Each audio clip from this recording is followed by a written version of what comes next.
कचरा विकून ही मुलगी कमवते महिन्याला 8 लाख रुपये। वयाच्या 13व्या वर्षी सुरू केला हा व्यवसाय।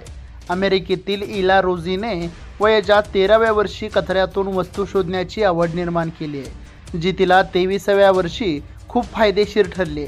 ती उच्च एंड स्टोअर्स बाहेर टाकलेल्या वस्तूसुद्धा घेते। चला तर ही व्हिडिओज आपण जाणून घेऊया।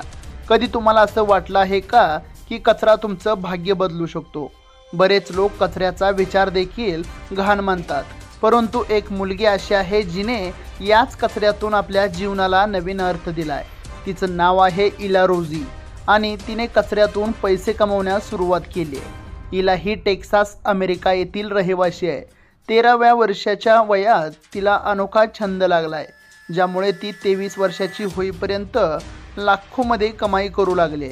या मुलीने हाय एंड स्टोअर्सच्या बाहेर फेकलेल्या कचऱ्याची छाननी सुरू केली आणि तिला असे अनेक वस्तू सापडल्यात, ज्याची ऑनलाईन हजारो रुपये किंमत किंवा लाखो रुपयामध्ये होते। या सापडलेल्या वस्तू अनेक हजारापर्यंत सुद्धा गेलेल्या आहेत।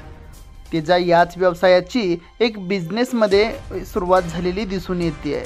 इलाने तिच्या या छंदाला व्यवसायात बदललंय। ती सध्या दर महिन्याला 4.5 लाख रुपयांची कमाई करताना दिसून येते आणि शॉपिंग सीझन किंवा सणाच्या वेळेस तिची कमाई 9 लाखापर्यंत जाऊ शकते।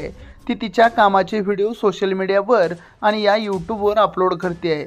इला सांगते की सुरुवातीला तिच्या कुटुंबाने तिला कचऱ्याचा शोध घेण्यापासून रोखले होते, पण तिचा आत्मविश्वास तिने त्यातून एक नवीन मार्ग शोधला आणि आज ती हजारो नव्हे तर लाखो रुपये कमवताना दिसून येते।